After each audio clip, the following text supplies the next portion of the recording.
Poland is the largest market in Central Eastern Europe, but opportunistically we can also look beyond CEE. What we're looking for are the companies with at least 2 million euros of revenues.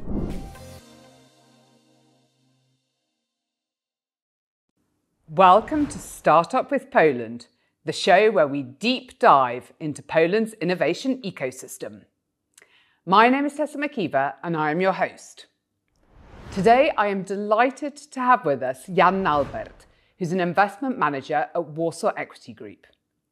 Warsaw Equity Group, or WEG, is a private investment company that is based in Poland and focuses on the CEE region.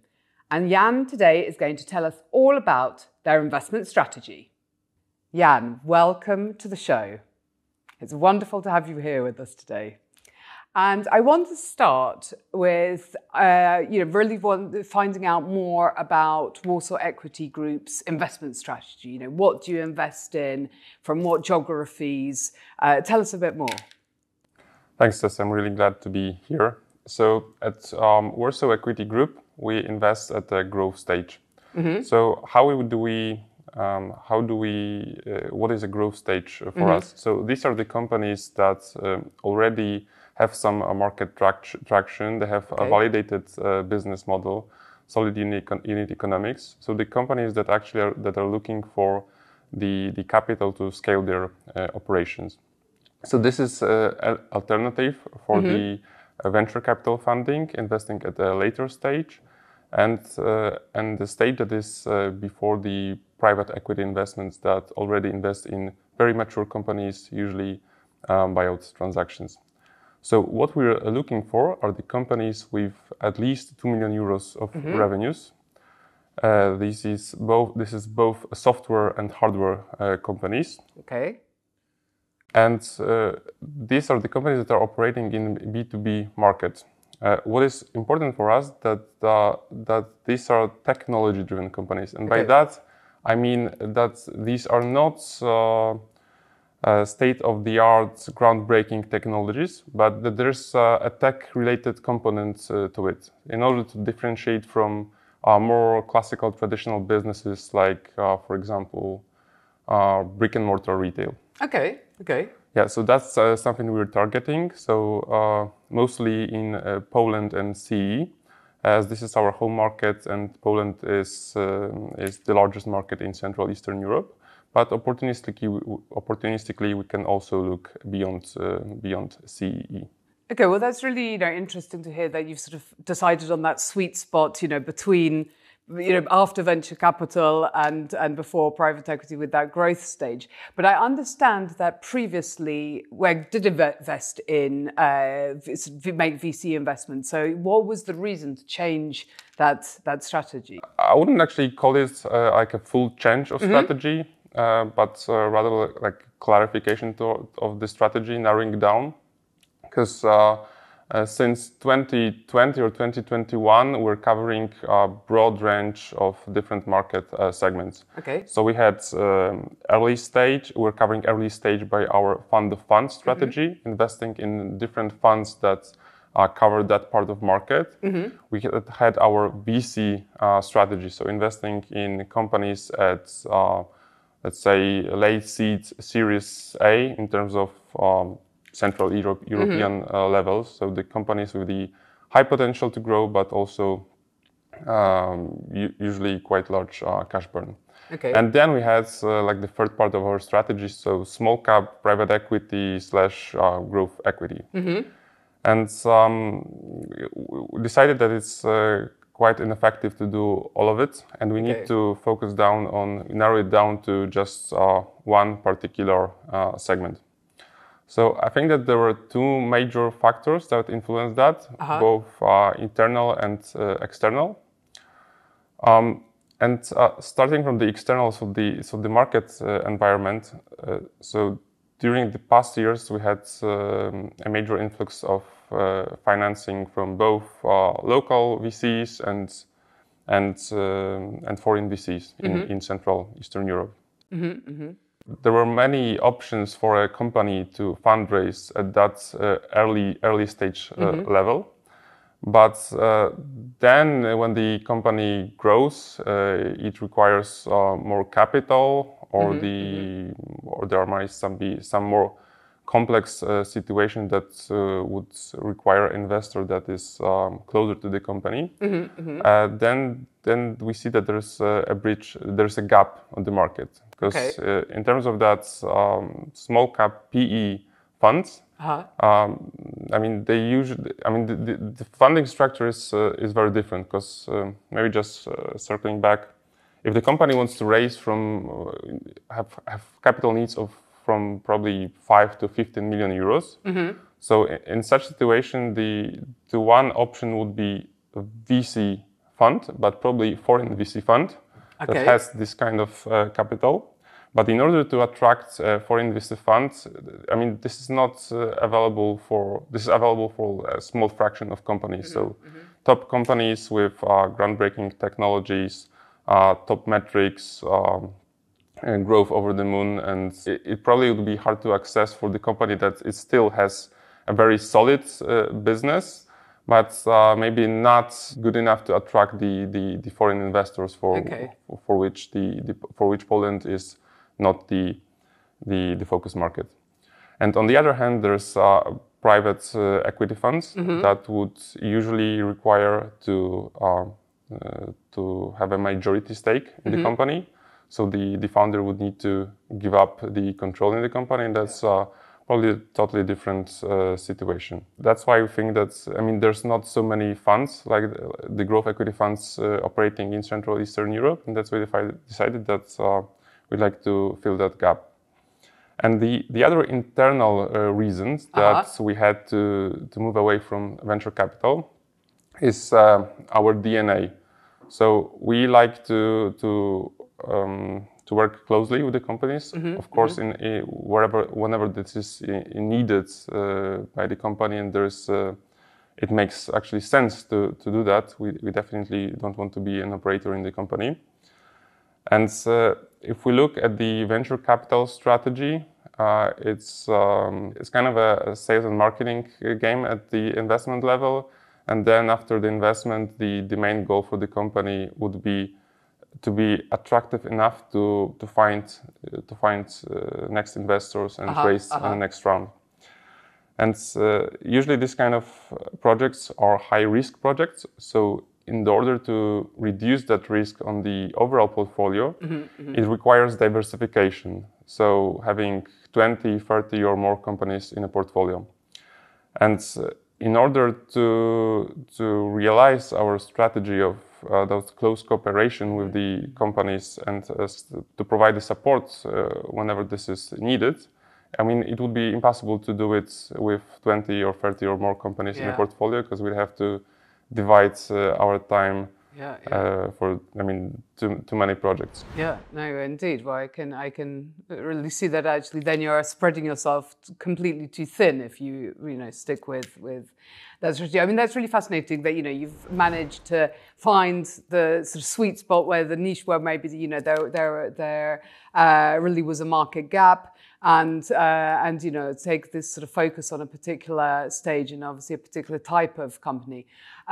What else do you think, really sets Warsaw Equity Group apart from other investors on the market, specifically in Poland?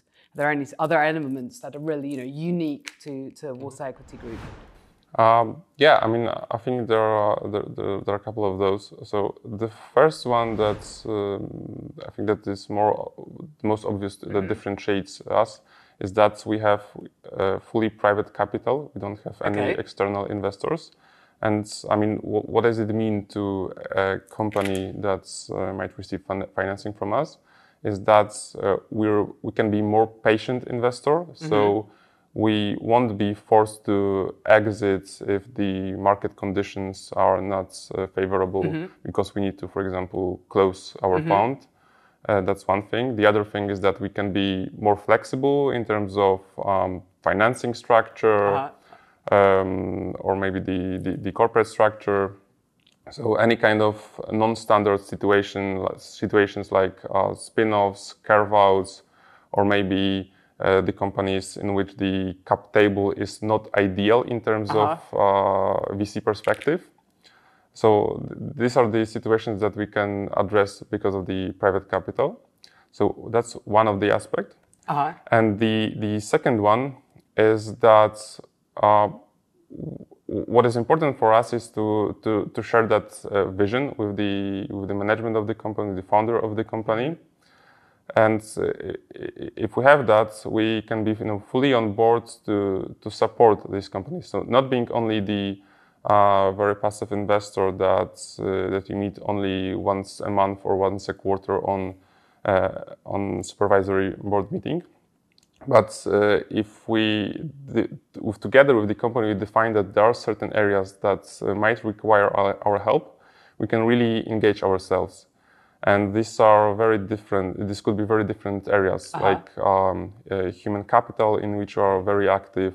So not only recruitment, but mapping the competences within the organization, helping the companies to mature, to establish any kind of ESOPs or other incentive plans within the company. So, what we're also doing is the leadership development. So very different aspects in that field. That's one area. The second could be the support in the strategy in terms of developing the strategy and actually putting the company's vision into a proper action plan and something that could be clearly communicated to other stakeholders. We can also leverage on our community, so to share the experiences with other founders, managements, C-level teams in our portfolio or ex-portfolio companies, the proven advisors that we've worked with or other experts.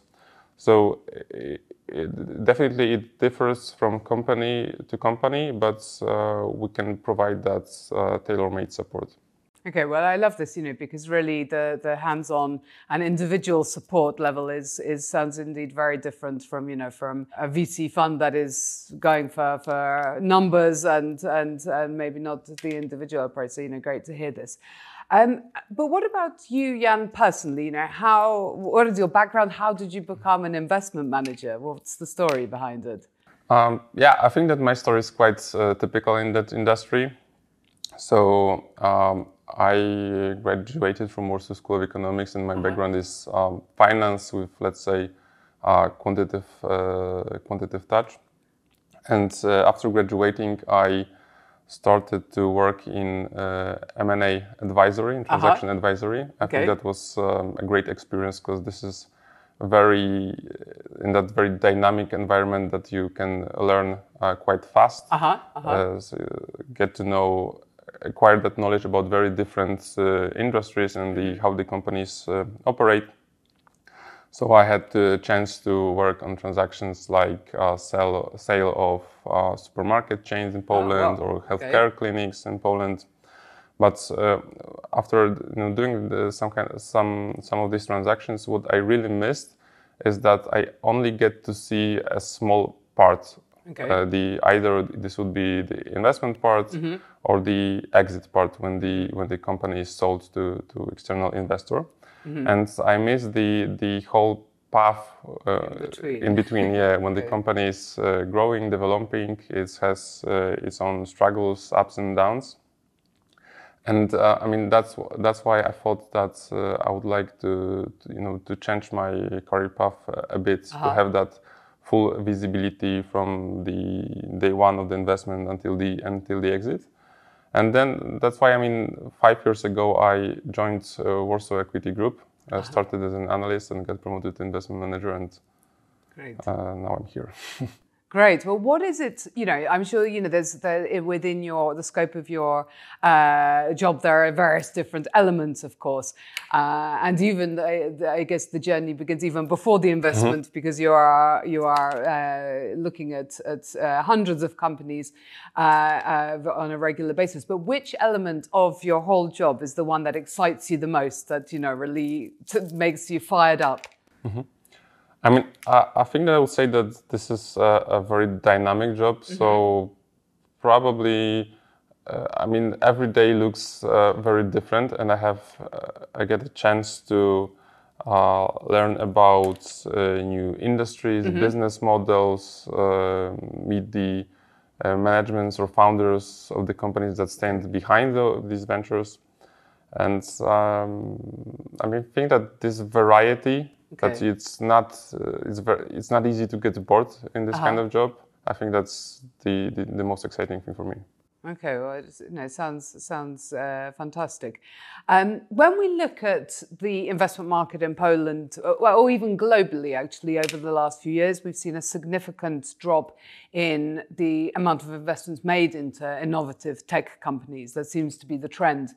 But do you think that situation is going to stay the same, or do you think, is that going to be the new normal, that actually there are a lower number of investments, or what is your sort of prediction for what will happen, both when we look at Poland, the CE region, and the sort of global trend? Mm-hmm.